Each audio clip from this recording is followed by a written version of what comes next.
سیدہ عائشہ صدیقہ رضی اللہ تعالیٰ عنہ نبی علیہ الصلوۃ والسلام سے روایت فرماتی ہیں الدعاء ينفع مما نزل ومما لم ينزل، کہ دعا نفع دیتی ہے اس مصیبت کے لیے جو ابھی نازل نہیں ہوئی اور اس مصیبت کے لیے بھی جو نازل ہو چکی ہے۔ تو انسان حیران ہوتا ہے کہ جو نازل نہیں ہوئی اس کو تو چلو روک لیا جاتا ہوگا، جو نازل ہو چکی اس میں کیسے فائدہ؟ تو وہ فرماتی ہیں کہ نبی علیہ السلام نے فرمایا وَإِنَّ الْبَلَاءَ لَيَنْزِلُ فَيَلْقَاهُ دُعَاءُ فَيَعْتَلِجَانِ إِلَى يَوْمِ الْقِيَامَةِ، بلا آسمان سے نازل ہوتی ہے، نیچے سے بندے کی دعا اوپر جاتی ہے، یہ دونوں ایک دوسرے کو دھکیلتی ہیں، پش پل کرتی رہتی ہیں۔ بلا اس کو دھکیلتی ہے، یہ اس کو دھکیلتی ہے، دعا اس بلا کو قیامت تک نیچے نہیں اترنے دیتی۔ تو جو بلا نہیں اتری اس کے لیے بھی فائدے مند، اور جس کے اترنے کا فیصلہ ہو گیا دعا کرے تو اس کے لیے بھی فائدے مند۔ حدیث مبارکہ ہے من لم يدع اللہ یغضب علیہ، جو شخص دعا نہیں مانگتا اللہ تعالیٰ اس بندے سے ناراض ہوتے ہیں، جو شخص دعا نہیں مانگتا اللہ تعالیٰ اس بندے سے ناراض ہوتے ہیں۔ ایک حدیث مبارکہ میں ارشاد فرمایا ان اعجز الناس من عجز عن الدعاء، طبرانی شریف کی روایت ہے کہ انسانوں میں سب سے زیادہ عاجز وہ انسان ہے جو دعا مانگنے سے عاجز ہو جائے۔ اور ایک حدیث مبارکہ میں نبی علیہ السلام نے ارشاد فرمایا الدعاء سلاح المؤمن، دعا مومن کا اسلحہ ہے۔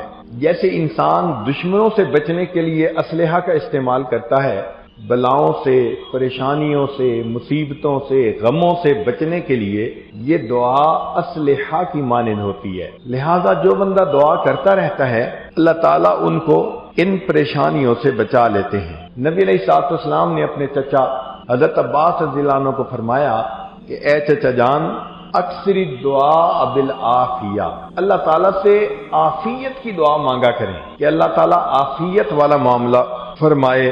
چنانچہ حدیث مبارکہ میں ہے کہ بندہ جب بھی دعا مانگتا ہے اللہ تعالیٰ اس کی دعا کو قبول کرتے ہیں، مگر اس کی 3 مختلف شکلیں ہیں۔ پہلی شکل یہ کہ جیسے مانگا ویسے قبول کر لی، اور دوسری کہ ویسے قبول کرنی تو اس کے لیے بہتر نہیں تھی تو اللہ تعالیٰ اس کے بدلے کوئی بلا، کوئی مصیبت اس سے دور کر دیتے ہیں۔ ایکسیڈنٹ ہوتے ہوتے بچ گیا، وہ کوئی مانگی ہوئی دعا تھی، سخت ایکسیڈنٹ ہوا، ساتھ والے مر گئے، یہ بچ گیا، تو اس کی جو جان بچی اس کی کوئی دعا تھی۔ تو یہ دعا کے اثرات ہوتے ہیں۔ چھوٹا بچہ بیماریوں سے بچا رہا، حالانکہ اور بچے وائرس کی وجہ سے بیمار ہو گئے، یہ دعا کا اثر تھا۔ تو کبھی دعا من و ان قبول کر لی جاتی ہے، کبھی اس کے بدلے بلا مصیبت کو ٹال دیا جاتا ہے، اور اگر یہ بھی نہ ہو تو اس دعا کو بندے کے لیے ریزرو رکھ لیا جاتا ہے۔ قیامت کے دن یہ بندہ اللہ تعالیٰ کے سامنے حاضر ہوگا، اس وقت اس کو اس دعا کا اللہ اجر عطا فرمائیں گے، اور ہر دینے والا اپنے شان کے مطابق دیتا ہے۔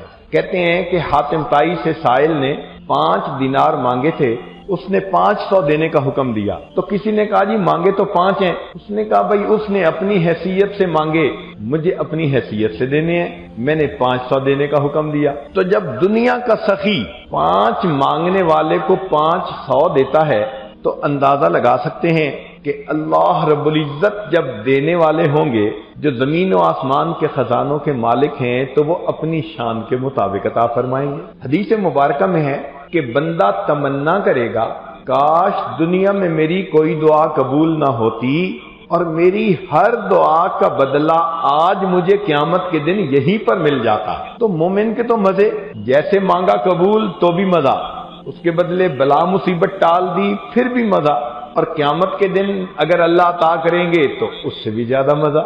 ہاں ایک صورت ہے کہ جس صورت میں بندے کی دعا کو رد کر دیا جاتا ہے، پھٹے کپڑے کی طرح اس کے منہ پہ مار دیا جاتا ہے۔ وہ کون سی صورت ہے؟ جب بندہ کہنا شروع کرتا ہے نا جی اللہ ہماری تو سنتا نہیں، تو اس بات سے اللہ تعالیٰ کو بہت جلال آتا ہے۔ یاد رکھیں ان ربی لسمیع الدعاء، میرا پروردگار دعا کو سنتا ہے، مگر اللہ ہے، ایسے تو نہیں نا کہ ہم بات کریں اور اسی وقت پوری ہو جائے، اس کی اپنی شان ہے، اپنی مرضی ہے کب اس دعا کو قبول فرمائے۔ تو یہ الفاظ کبھی بھی زبان سے نہیں کہنے چاہیے کہ جی اللہ تعالیٰ ہماری تو سنتا نہیں، سنتا تو وہ سب کی ہے۔ ہاں اگر یہ امید رکھے کہ میں نے جو دعا مانگی مجھے تین میں سے کسی نہ کسی ایک صورت میں دعا کا بدلہ ملے گا، تو اللہ رب العزت اس کی دعا کا بدلہ اس کو ضرور عطا فرماتے ہیں۔ سوشل میڈیا پر سب سے قدیم اور سب سے ریلائبل برانڈ درسقرآن.com